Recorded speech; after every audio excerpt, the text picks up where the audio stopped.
जय महाकाली भक्तों। आज मैं जानकारी दूंगा आपको कि किस देवी देवता की पूजा आप घर में कर सकते हैं बिना गुरु के, और किसकी पूजा आप बिना गुरु के नहीं कर सकते। सारी जानकारी आपको मिलेगी और बिल्कुल सही होगी। 100% नहीं, 1000% सही होगी, ज़रा भी गलत नहीं होगी। इससे पहले आप चैनल को प्लीज़ सब्सक्राइब और लाइक कर दीजिए। बस जानकारी बहुत महत्वपूर्ण है, वीडियो ज़रा भी स्किप मत कीजिएगा, पूरी देखना। नहीं देखेंगे तो आपका ही नुकसान है। भगवान शिव और विष्णु भगवान, जब आप इनकी पूजा घर में करते हैं तो आपका फ़ायदा ही फ़ायदा होता है, कोई नुकसान नहीं होता आपका। लेकिन जब आप उग्र देवी देवताओं की पूजा घर में करते हैं तो आपके घर में लड़ाइयाँ झगड़े शुरू हो जाते हैं। जैसे लगा लो कि आजकल महाकाली की पूजा बहुत लोग कर रहे हैं। पहले तो किसी को महाकाली का मंत्र भी नहीं पता होता था। आजकल यूट्यूब में देखकर, इंटरनेट में देखकर लोग महाकाली के मंत्रों का जाप कर रहे हैं घर में और उनकी पूजा भी कर रहे हैं। जिसकी चाहे मर्जी पूजा करें, कोई नुकसान नहीं है। मैं ये नहीं कह रहा कि उसकी पूजा से नुकसान है, उसकी पूजा से नुकसान है। लेकिन जब आप महाकाली की पूजा घर में करते हैं, जब आप महाकाली के घर में स्थापना करते हैं तो आप जब धूप दीप जगाकर महाकाली को प्रणाम करते हैं, सिर्फ आपके प्रणाम करने से ही 1 किलोमीटर के एरिए तक जितनी भी नेगेटिव ऊर्जा है उसे आग लगनी शुरू हो जाती है।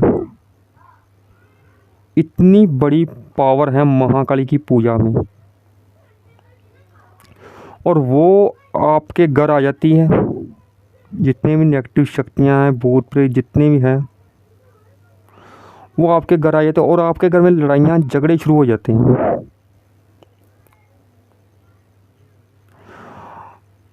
लेकिन जब आपकी ऊर्जा वहाँ तक पहुँच जाती है उनसे लड़ने के लिए, तो फिर आपके घर में ये सब नहीं होता। भगवान विष्णु के मंत्रों में बहुत पावर है, मैं ये नहीं कह रहा पावर नहीं है, पर वो अलग चीज़ हो जाती है। भगवान विष्णु ओम नमः शिवाय मंत्र, भगवान शिव का, इनका मंत्रों का जाप आप किसी भी वक्त किसी टाइम भी कर सकते हैं। फ़ायदा ही फ़ायदा है। नुकसान आपको तब होता है जब आप महाकाली की पूजा करते हैं। नुकसान महाकाली नहीं करती, नुकसान होता है क्योंकि उनके मंत्रों से दूसरों को तकलीफ़ होती है, नेगेटिव शक्तियों को। अगर आपको कोई गुरु होता है महाकाली की पूजा में, तो फिर आपके पास वो फटक भी नहीं सकती आपके घर। इसलिए अगर आपको उग्र देवताओं की पूजा करनी है तो बिना गुरु के ना करें। बस इतना कहना चाहता हूँ मैं। और भगवान शिव की पूजा और विष्णु भगवान की पूजा, माँ लक्ष्मी की पूजा, माँ सरस्वती की पूजा, माँ दुर्गा की पूजा, माँ दुर्गा की पूजा में भी पावर बहुत है। उनकी पूजा में भी ऐसा हो जाता है, लेकिन कम होता है, ज़्यादा नहीं होता। लेकिन जब आप महाकाली या काल भैरव की पूजा करते हैं तो फिर ऐसा आपके घर में होता है और आपके अंदर वो तत्व जागृत होने शुरू हो जाते हैं महाकाली के। आपको क्रोध आना शुरू हो जाता है। अगर आपने महाकाली की पूजा करनी है तो भगवान शिव के मंत्रों का जाप करना बहुत ज़रूरी है आपके लिए, ओम नमः शिवाय मंत्र का, ताकि उस ऊर्जा को बैलेंस कर सके वो मंत्र, तो आपका गुस्सा शांत हो। इसलिए महाकाली की पूजा करने वाले को क्रोध बहुत आने लग जाता है, क्योंकि महाकाली एक क्रोध है, क्रोध। जब माँ दुर्गा को क्रोध आता है तो वो महाकाली का रूप धारण कर लेती है। इसलिए आप क्रोध की पूजा करेंगे तो आपको क्रोध ही आएगा। अगर आप विष्णु भगवान की पूजा करते हैं तो आपके अंदर मोहिनी शक्ति आती है, आप खूबसूरत बनते हैं। भगवान शिव की पूजा से भी खूबसूरती आती है आदमी के अंदर, शांत स्वभाव होता है आदमी का। और महाकाली की पूजा में बंदा उग्र हो जाता है, उसके तत्व जागृत होते हैं। गलत चीज़ आदमी को बर्दाश्त नहीं होती, कोई भी गलत काम कहीं हो रहा हो उसे बर्दाश्त नहीं होगा। ये खासियत होती है महाकाली के भक्तों की।